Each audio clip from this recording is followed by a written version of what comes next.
So not bad. 0.57 ang konsumo natin sa kanya. Napakatipid na nun para sa isang 4 bulbs. Torture test sa lubak. Okay. Isa sa pinakamagandang suspension ng scooter, all stock. Sumasabay sa kargadong Aerox, oh. Ano to? Ano ka 3? Ano ka 5? Tulin. Kahit asawa mo na, kahit may mga anak na kayo, kailangan niligaw-ligawan mo pa rin to make your relationship stronger. Wala siya problema.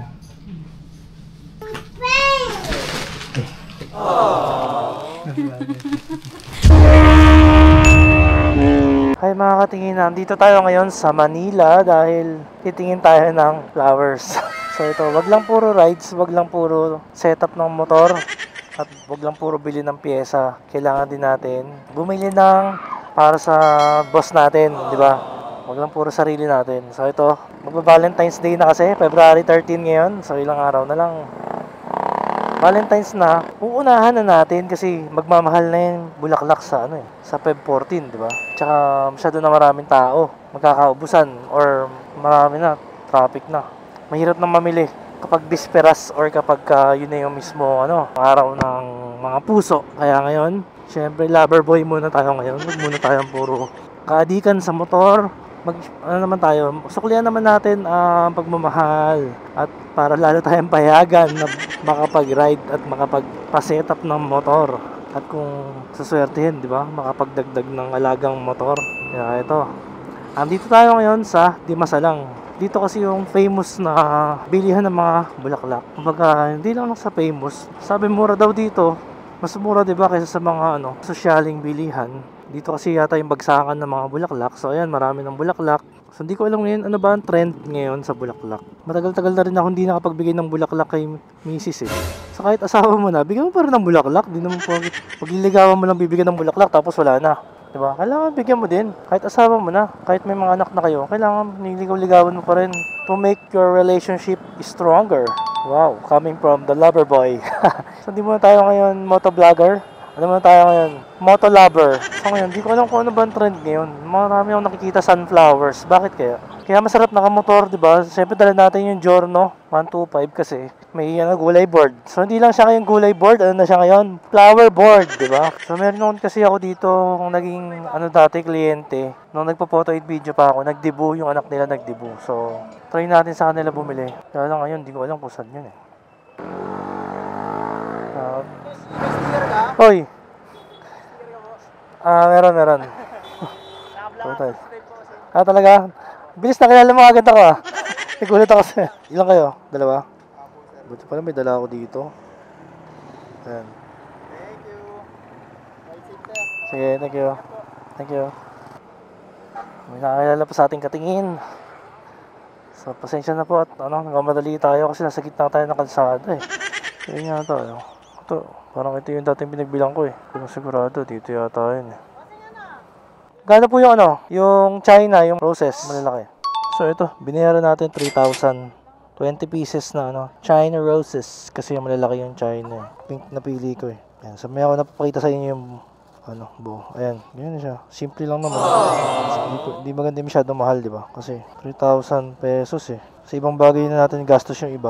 Ibang budget, di ba? Pwede naman sa ibang bagay na lang. Ayan. Yan. So yun pala purpose niya, May ko lang nalaman. Ito pala yung purpose ng side mirror niya. Safe na yung roses natin. Problema, pag nagpagas tayo, kasya pa rin. Pag nagpagas. Try natin mamaya. Wala na nga rin tayong gasolina. Hindi tayo pwede masyadong ma-steering, maliko. Dahil baka masira yung roses natin. Pink roses. Kasi masyado na, di ba? Masyado na mainstream yung red roses eh. Kaya pink naman. Para maiba. Tsaka sabi ni Mrs. dati, favorite niya raw ang red roses. So hindi na tayo masyado nag-ikot kasi anong oras na rin? Abutin tayo ng rush hour, 4:30 na. Kaya nung nakakita ako ng maraming tindahan ng flowers, nag-go na tayo. Kasi meron pa naman tayong ibibigay na gift bukod dito sa flowers. Kumbaga parang lang to eh. Parang pampaganda. Siyempre alam nyo naman yung mga girls, kinikilig yan pag nabibigyan ng flowers. Kaya kailangan bigyan ng flowers. Kahit na medyo hindi na practical magbigay ng flowers eh, di ba? Kasi mas maganda, ikain mo na lang sa labas, bilhin mo pagkain, bilhin mo ng kung ano man yung magagamit niya sa daily life. Pero kung isipin mo naman, minsan lang naman yung Valentine's, yun yung araw ng mga puso, diba? Once a year lang naman mangyayari yan eh. So why not, bigyan na natin sila ng kasiyahan, ng ikakakilig nila. Ayan, so hopefully mabidyohan natin yung reaction ni Mrs. pag naibigay natin yung regalo sa kanya. Tignan natin yung reaction niya mamaya. At ang sabi, masama daw mahanginan itong roses. Kapag natutukan ng electric fan, malalanta raw. So mas maganda kung naka-aircon para di mainitan. Kasi mamaya pa natin bibigay. Mamaya pa siya uwi mayang gabi. So right now, ang odo natin is 145 kilometers na. Tapos 2 bars na lang yung ating fuel gauge. Alamin din natin kung ilan yung kanya average fuel consumption. Sa performance ni Giorno, wala akong masabi. Lagi lang ako nalilito sa pangalan niya. Lagi ko nasasabing Fazio. Kasi hawig na hawig sila, diba? Same category. Kasi nagkaroon tayo ng Fazio, kaya nasanay ako na Fazio eh. Performance niya, napaka-solid ng performance. Excited na ako kasi nabalitaan ko, pwede itong lagyan ng makina ng PCX. Imagine, original Honda parts, malalagay mo rito. Imagine kung gaano kalakas pag nalagyan siya ng 160cc na black at head from the PCX. Tapos stock Honda genuine parts ang ilalagay mo. Napakatibay nun. And sa akin it's a steal yung presyo nitong Giorno kasi SRP niya 102. Meron ka ng liquid cooled 4 bulbs na makina. Siyempre, yung isang counterpart niya kasi, yung Fazio, nasa 95 yata yun, or 94. Tapos liquid cooled lang siya and 2 valves. And alam naman natin yung kakayanan ng isang 4 valves. Talagang bibigyan ka ng magandang performance sa rektahan, sa high RPM. So yun nga lang, medyo maliit yung kanyang gas tank kapares ng mga Honda Click and Mio, ganun. Kaya more frequent ka magpapagas kumpara sa sa mga pang-touring talaga na scooter gaya ng ADV, di ba? Sa ADV 7 point something liters yun eh, kaya matagal ka magpapakarga sa kanya ng gas. Tapos meron pang modification yung mga NMAX, di ba? Ilan ba? 13 liters ba? Ganun, basta marami. So sana magkaroon ng modification din to, mas malaking gas tank. Kaya lang baka limited na kasi yung space niya, kasi yung fuel tank nito under the floorboard, under the gulay board eh.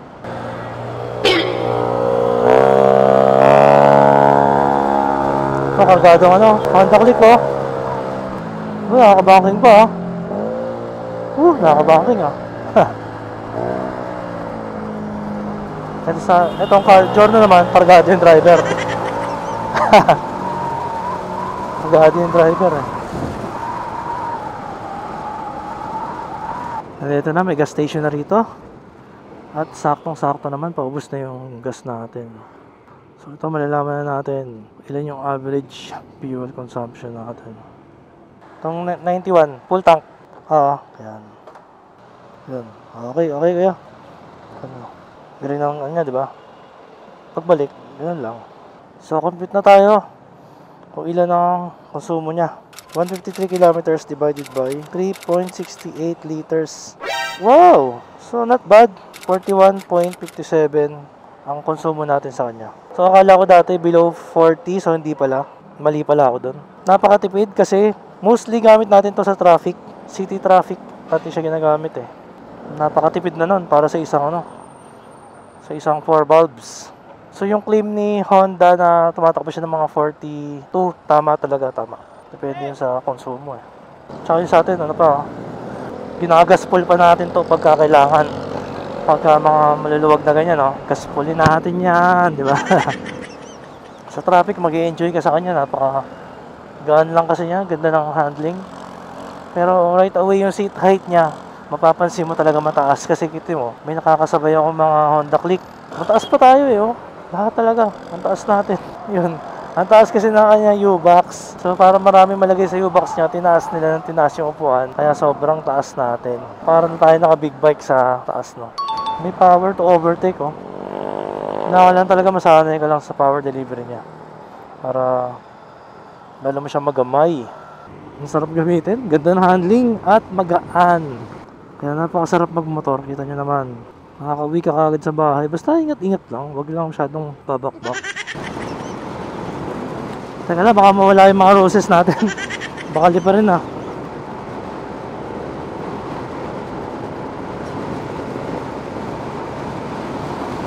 Call! Ano to? 103. 105. Tulin, 106. Grabe. May bibigay pa, no? Lupit. Kaya pa, umaangat pa eh. May bibigay pa yun. Nakaka-excite. Ilan kaya magiging top speed nito? Iba talaga yung ano, no? 4 valves. Ang lakas sa duluhan.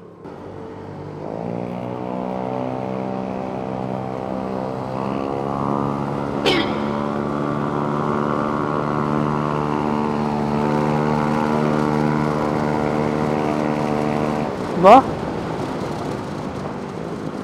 Kargadong Aerox, no? Sumasabay sa kargadong Aerox, oh.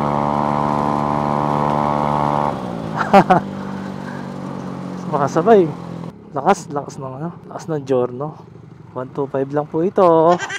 Ngayon, backride naman tayo dito sa Giorno. Kasi marami nagtatanong, komportable ba ang backride sa Giorno? Sa 2025 Honda Giorno 125. So ito, ako na mismo ang magba-backride para sa inyo.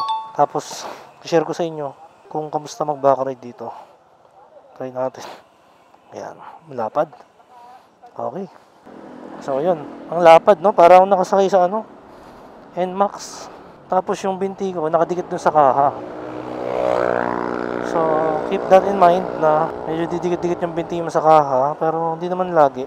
Ayan. So, is advisable na pag ka magsuot ng high-cut boots na may mga bakal-bakal, gagasgas yung sa kaha. And then, yung pants mo, malalambot lang. Huwag kang magsuot ng magaspang na pants. Siyempre, para iwas hairline scratches na sa kaha. Lalo yung mga matte black, mas madali yung maka-hairline. Yung upuan niya, makapal talaga yung kapal.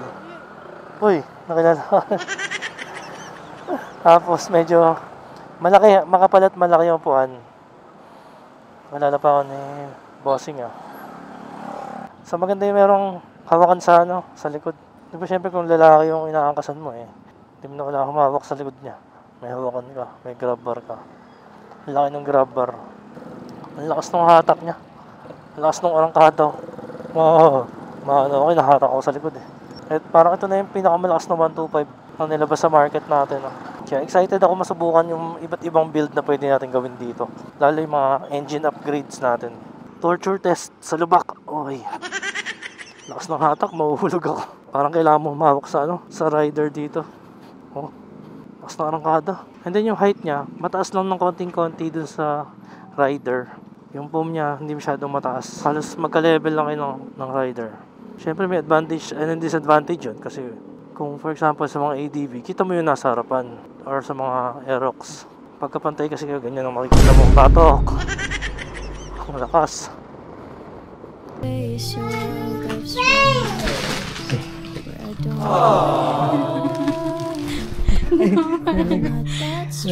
Sabi mo. Diba ka? Diba? Hindi, parang may kalakuan sa mukha ko eh. Wow! Surprise! Homemade letter.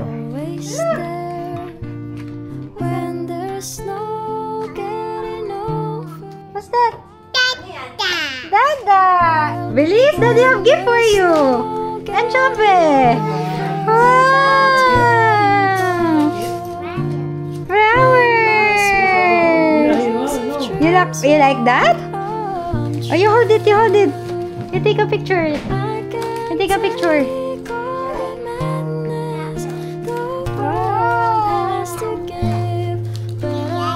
Very nice. Thank you.